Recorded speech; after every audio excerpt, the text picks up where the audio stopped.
झारखंड में आज ओबीसी आरक्षण की भी बात उठी। सबसे पहले मंत्री दीपिका पांडे से जब पूछा गया कि तेलंगाना में कांग्रेस की सरकार ने आरक्षण बढ़ा दिया है, तो उन्होंने कहा कि हाँ, जिसकी जितनी हिस्सेदारी उतनी भागीदारी कांग्रेस का फॉर्मूला है और उस फॉर्मूले को झारखंड में भी अमल में लाया जाएगा। वहीं दूसरी तरफ जयराम महतो ने भी आरक्षण के मुद्दे पर कहा कि जिस तरह से ठेकों में आरक्षण दिया गया है, उस राशि सीमा को बढ़ाया जाना चाहिए। और उसके बाद वहीं पूर्णिमा साहू ने भी झारखंड के कई जिलों में ओबीसी समुदाय को आरक्षण नहीं मिल रहा है, उसे लेकर भी बात उठाई। ज्यादा जानकारी के लिए इस वक्त करिश्मा हमारे साथ, हमारी संवाददाता जुड़ी हुई हैं। करिश्मा, पहले तो दीपिका पांडे ने यह आश्वासन दिया है कि ओबीसी आरक्षण यहां भी बढ़ाया जाएगा तेलंगाना की तर्ज पर। इसके बाद जयराम, पूर्णिमा साहू, इन लोगों ने भी आरक्षण को लेकर अपनी बातें रखी। क्या कुछ निकला निष्कर्ष के तौर पर?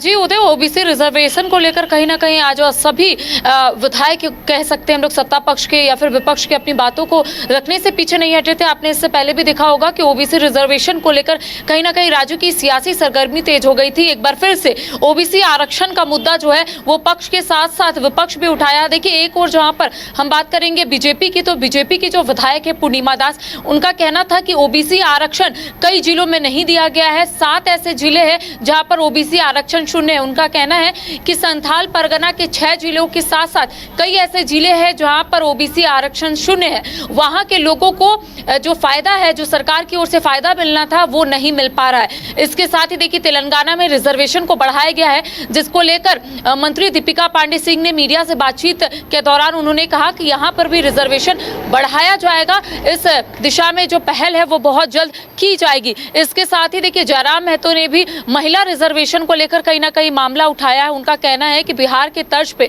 यहाँ पे भी महिलाओं का जो रिजर्वेशन है वो 33% होना चाहिए। तो सभी लोगों ने अपनी अपनी बात को यहाँ पर रखा है। जब मेरी बात बीजेपी विधायक पूर्णिमा दास से हो रही थी, तो उनका कहना था कि कई ऐसे लोग हैं जो वंचित है, सरकार की ओर से कई योजनाओं का लाभ नहीं ले पा रहे हैं। संथाल परगना के 6 ऐसे जिले हैं जहाँ पर ओबीसी आरक्षण जो है शून्य हो गया है। तो ऐसे में सरकार अगर इस दिशा में पहल नहीं करेगी तो कैसे चलेगा। साथ ही साथ उन्होंने सरकार के वादे को भी गिनाने की कोशिश की। देखिए, आज पूर्णिमा दास कई ऐसे मुद्दे हैं जिसको उठाती हुई नजर आ रही थी, जिसमें रिजर्वेशन का जो मुद्दा है वो सबसे ऊपर था। उसके बाद उन्होंने ये गिनवाने की कोशिश की कि राज्य में जब रघुवर दास की सरकार थी, रघुवर दास ने जो वादा किया था आम जनता से, उसे कहीं ना कहीं पूरा करने का उन्होंने प्रयास किया और लगभग उन्होंने पूरा कर लिया था। इस बीच आपने देखा होगा कि जो कृषि मंत्री है शिल्पी नेहा तिर्की, उन्होंने इंटरप्ट भी किया और उन्होंने एक सवाल उठाया कि जब रघुवर दास की सरकार राज्य में थी तब CNT एक्ट जो है उसे बंद कराने का काम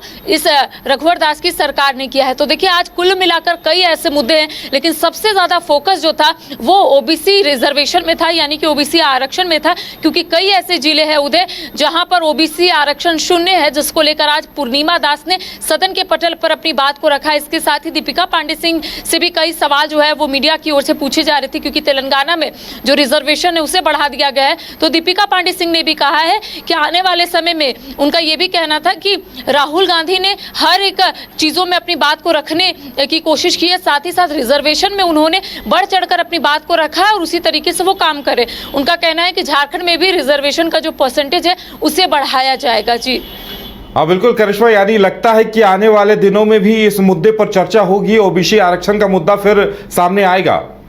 जी देखिए, पहली दफा नहीं है उदय जब ओबीसी आरक्षण का मुद्दा जो है इस तरीके से उठ रहा है। इससे पहले भी कई बार कई मर्तबा जो है ओबीसी आरक्षण का जो मुद्दा है वो विपक्ष उठाता हुआ नजर आ रहा था, और कई बार ऐसा होता था कि विपक्ष सवाल भी पूछता था और उनका कहना था कि सरकार की ओर से जवाब नहीं मिल पा रहा है। इसके साथ ही ओबीसी आरक्षण कई जिलों में जो शून्य है उसको लेकर भी कई जो विधायक है विपक्ष के, उनका यही कहना था कि पहले भी सरकार इस दिशा में पहल नहीं की, अब सरकार अगर इस दिशा में पहल नहीं करेगी तो यहाँ के लोग वंचित हो जाएंगे सरकार की योजनाओं से। साथ ही साथ देखिए, आज पूर्णिमा दास ने सवाल भी पूछे, तीखे सवाल भी पूछे। हालांकि जब मेरी उनसे बातचीत हुई तो उनका कहना था कि संतोषजनक जो जवाब है वो सरकार की ओर से नहीं मिल पा रहा है। बहरहाल वो आने वाले समय में इसी तरीके से भी बात जो है वो सदन के पटल पर रखेगी और ओबीसी आरक्षण का जो मामला है या फिर कई ऐसे जिले हैं जहां पे ओबीसी रिजर्वेशन जो है वो शून्य है, इसको लेकर लगातार वो इसी तरीके से सदन के पटल पर अपना बात रखेगी, ताकि सरकार की ओर से कोई बात जो है वो निकल कर आ सके। जी